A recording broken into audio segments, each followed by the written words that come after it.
The image of a female protester being dragged half-naked along the street by Egyptian military police shocked the world when it was published last month. It also symbolized the keen sense of disappointment felt by many women in Egypt. Women had had few rights under President Mubarak, but hoped that would change after he was toppled. I am Hanan Razek of the BBC Arabic Service, and I've come to Cairo for this program, the Women of Tahrir Square. I'll be meeting 3 young women who all took part in the revolution last year to find out how their lives have changed. Standing alone on the steps outside the Council of State, the highest court in Egypt, is a young woman in a striking pink headscarf. Her name is Samira Ibrahim. She's traveled overnight to be here in Cairo, and she has a shocking story to tell.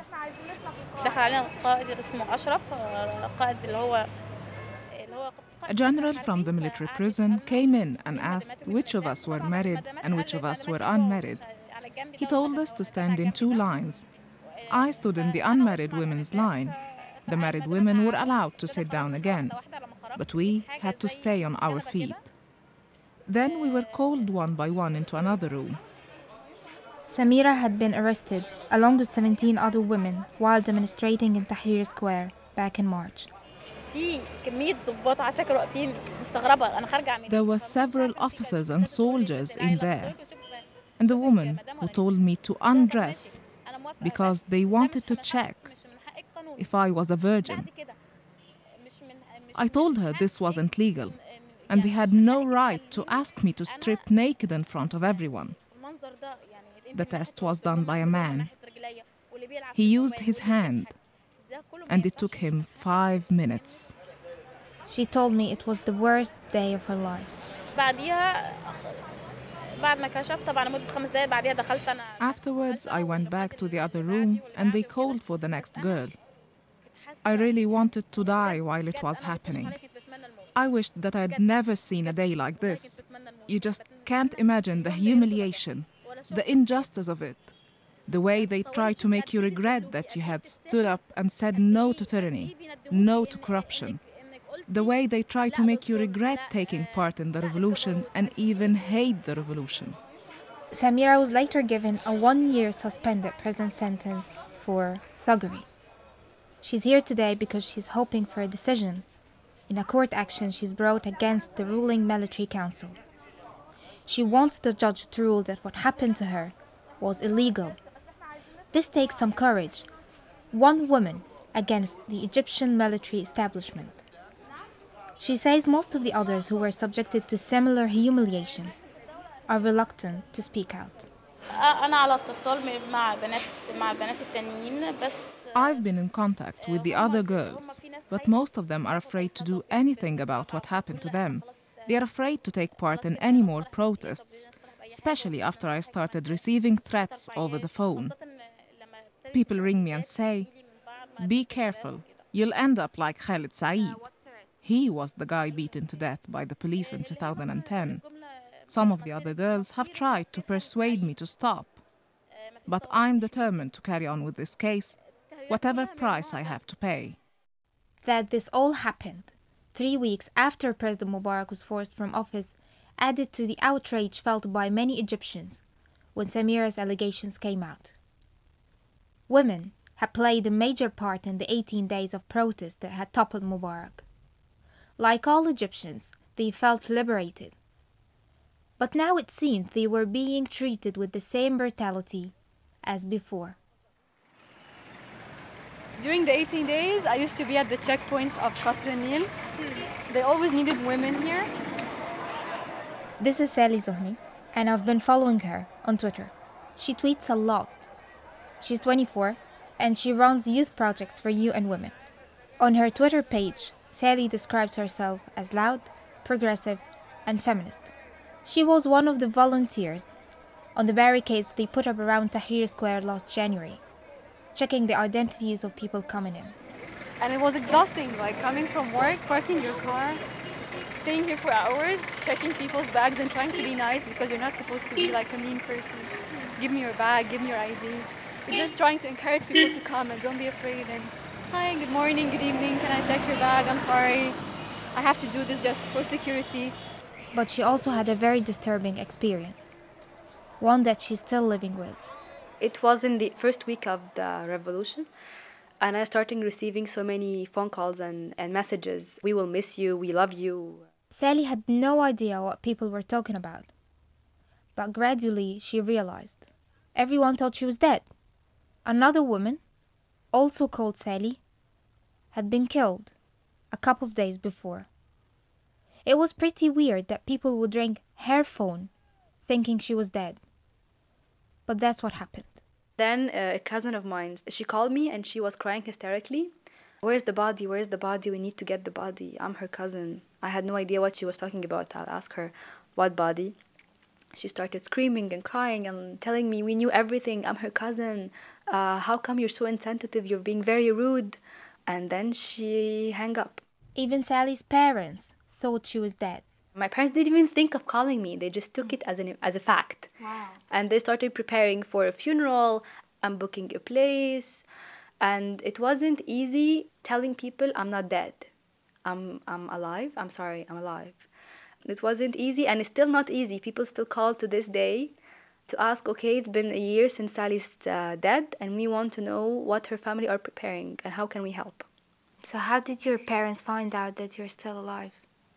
My parents are very emotional, and I'm sure when they just got the news, they were devastated. And I made sure that people give them the other news, the real news, gradually.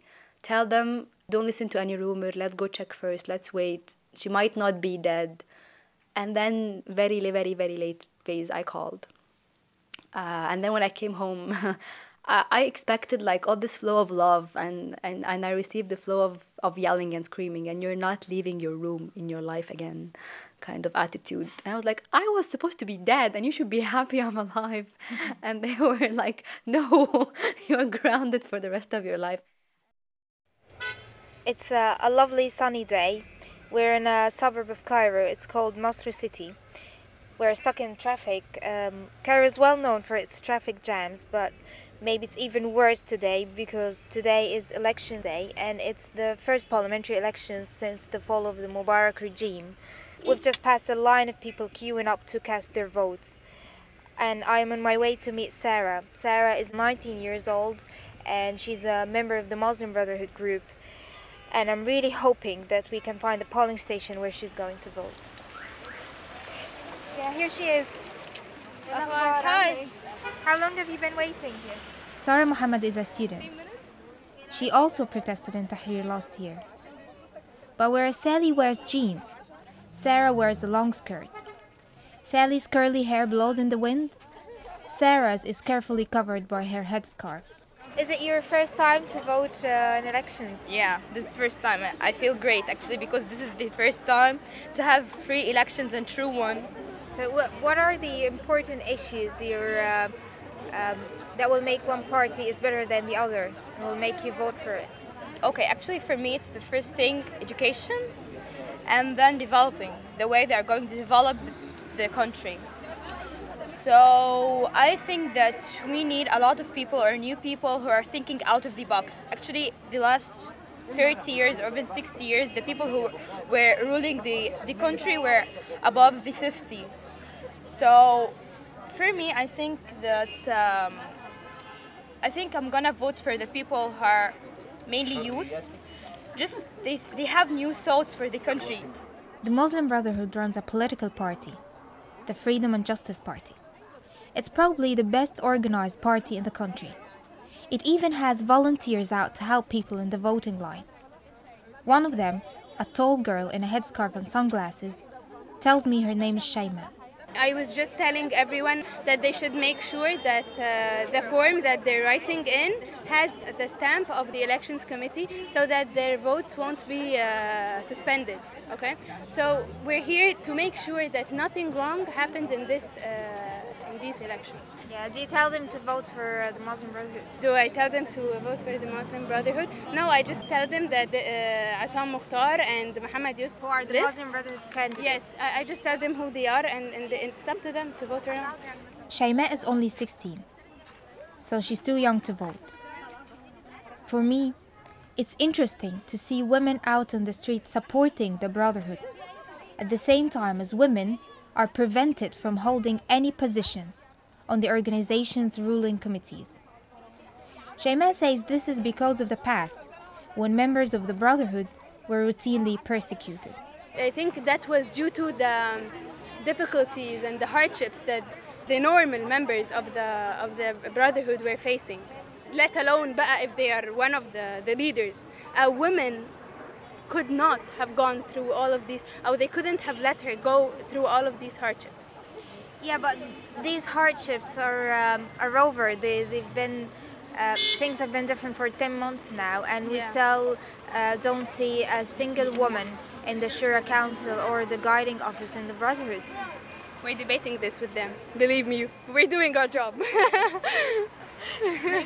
وعلى فكرة they are much more broad-minded than anyone could have ever thought. Believe me. But the Muslim Brotherhood, like all other political parties contesting this election, will send very few women to parliament. Even those nominated are so low on the party lists, they are unlikely to be elected, as Sarah explains. The women, they are in the lists. Okay, they are in the list, but at the end of the list, so they won't win, you know? And how do you feel about that? Bad. Because actually, even after the revolution, the people felt it didn't change. The people must know that the women have a big role, even in the political life. Sarah is not alone in her disappointment. Here is a tweet from Sally Zohni. It is sad all those lines of women voters will not be represented. But why will there be so few women in parliament? Is it that women in Egypt do not trust women to represent them? I asked Sally. I wouldn't say they don't trust. They have never seen it, practically speaking. And it's not because they don't trust it, they have not seen it.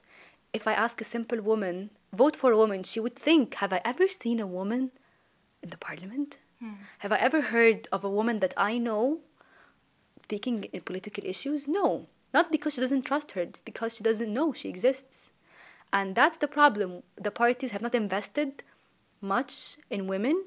And at the same time, the voters, especially female voters, have not realized the problem of not having women speaking in the parliament. And comparing Egypt to Tunisia, it's ridiculous. They have 50% women in the parliament, and women knew that they needed their women represented in the parliament to speak about their rights and their needs. And here we did not still see that. In 2010, the Mubarak regime ordered that 64 seats in parliament should be reserved for women. But that quota has now been abolished. I'm not a fan of quota laws. Quota is like protecting a group that needs special needs. And that's not what we want now anymore. Quota was there and helped us have women in numbers in the parliament. And now when people chose, they didn't choose them. They didn't choose these women, and they didn't vote for them because these women were appointed. They were not elected, and that's the problem. Appointment, as much as it helped in terms of laws, it did not translate in terms of real demands of the people. Back at the court building, there is a lot of confusion. After waiting for 2 hours, Samira Ibrahim has been told the judge will not make a decision today. She will have to come back in a month to find out if the virginity tests will be declared illegal. Samira tells the press on the steps outside that she will carry on fighting, saying that the military council should not be above the law. At first, the army denied that the virginity tests had taken place. But then a general, speaking anonymously, admitted that they had happened. The girls were not like your daughter or mine, he said. These were girls who had camped out in tents with male protesters in Tahrir Square. The implication was clear. But Samira also has her admirers. On a wall on the other side of the street, someone has sprayed some graffiti. Respect to Samira, it says. Samira, we're standing outside the court here, and on the other side of the road there is a graffiti which has your name, and people are encouraging you for what you're doing. How do you feel about that? أنا أول ما نزلت من الباص الصراحة اتفاجأت بيها. When I got off the bus this morning and saw the graffiti on the wall, I was really surprised. It gave me more energy to defy the military council and to carry on. This is not just my case, it's every Egyptian girl's case.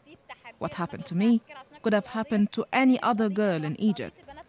I had to take the case to court in order to stop the military council's violations against Egyptians. The world needs to know about their violations. And this graffiti on the wall makes me feel that I have the support of the Egyptian people. Back at the polling station, the women are still waiting patiently for their turn to vote. Not all of them are young first-time voters. Is it any different than the elections before? Completely different. We feel our voice is precious, very precious. We feel our freedom, our countries come back to us. The first time I feel this Egypt, my country, it's mine. دلوقتي حاسه ان انا بلدي وكانها يعني حد طفل صغير مثلا انا جايه. Well, another middle-aged woman with a very colorful headscarf on her head, and she's very cheerful, a big smile on her face, and she said that before she used to think that her vote doesn't count, but right now she thinks of Egypt as a little child who needs care, and she's so proud and she needs to defend her country and cast her vote. Sarah, the 19-year-old Muslim Brotherhood member, may be dressed modestly, but her ideas are a lot less conservative than her headscarf. The people must know that the women have the whole rights the men have. You know, they just need to know that the women could do the things that the women can do.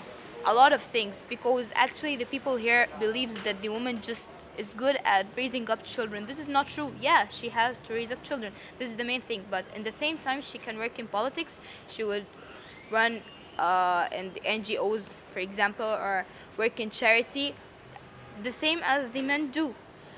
But for me, I think that we have to change the whole society thoughts. That's the thing that I believe in. Do you think that your life has changed since the revolution? I think for me, one of the main things that changed inside me, that I can have very big dreams. I can dream whatever I would like to be. Actually, one of my dreams to be the Prime Minister of Egypt one day. Wow. Yeah. So before I thought that I won't be like this, but now I believe I could do it. So this is one of my dreams after the revolution.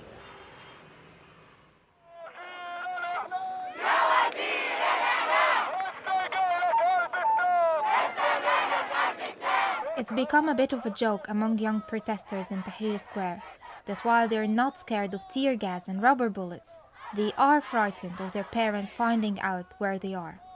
Sally Zohni has tweeted about this. "I do not want my parents to know I'm in Tahrir every day," she says. But she knows that her father also comes down to the square without telling her. He comes alone, that's what I know. I overheard him telling his friends, "I'm bringing supplies and I'm coming tonight at 8 p.m. And I was just coming back home. I'm like, oh God, oh God. Oh, if I run into my father now, what will I do? What will be my excuse?" Well, yeah, he comes and I come. Yeah, that's how life is. And you try to avoid seeing him around? I'm trying to avoid the areas where I know he would come from. He usually hangs out in downtown, so I know he comes from that end. And I stay at the end closer to Asr New Bridge. Or when I go there really early when I know he's working. Or I talk to him, I say, "Hi, where are you?" He would say, "Well, no, where are you?" It's unwritten agreement between both ends. Sally has spent a lot of time in Tahrir Square over the past year. She was there in March, when women gathered to celebrate International Women's Day. But they were shouted down by groups of men who told them to go home. This was not the right time, they said, to be making a lot of noise about women's rights. It was a depressing moment for Sally and other women who had stood in the front lines facing tear gas and water cannon. Suddenly to hear the real place was in the kitchen. The concept of not the right time for women makes no sense. Women were already doing everything. They have been doing everything forever. They have been protesting, organizing, doctors, nurses, lawyers, advocates, everything in the square. And asking for their rights does not require specific timing. Women now, we have to earn whatever rights we demand. If we demand respect, we have to earn it, we have to fight for it. No one is granting rights. Rights are earned. 25th of January taught us that in Egypt. Women are not granted seats in parties, they fight for it. And when women fight for it, she demands respect and she earns it and she speaks and people listen.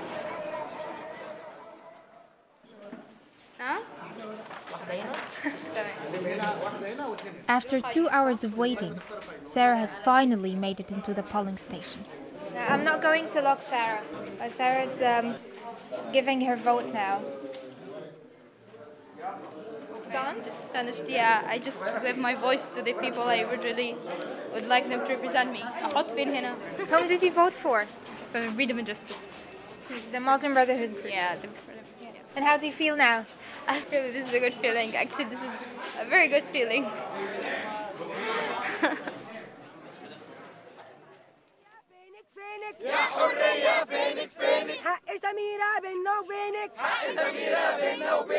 We've just arrived in Tahrir Square. We've been following Samira and a small group of her supporters, almost 30 people, marching from the court, the Council of State, to Tahrir Square.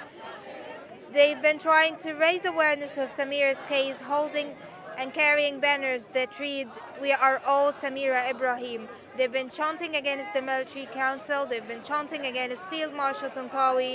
One of the chants against Field Marshal Tantawi was accusing him of being a coward, of kidnapping Samira from Tahrir Square and deliberately humiliating her.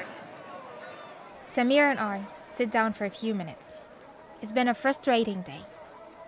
A long bus journey and no decision from the court. She says she's hungry. Tomorrow, she'll be taking the bus back home. There are more protests to organize in Upper Egypt. أنا في سوهاج بنظم الاحتجاجات كلها بنظم الاعتصامات في سوهاج يعني فمسؤولة على التنظيم. Samira, one last question. What are you hoping for now? دلوقتي انت بتتمني ايه غير القضية بتاعتك؟ إن الثورة تكمل، الثورة لسه ما كملتش، احنا لسه في النضال. Yeah, she told me now it's a half-finished revolution, and what she dreams of is for the revolution to continue and not to stop right here. In December, Samira won a legal victory against the military council. The court ruled forced virginity tests on female detainees are illegal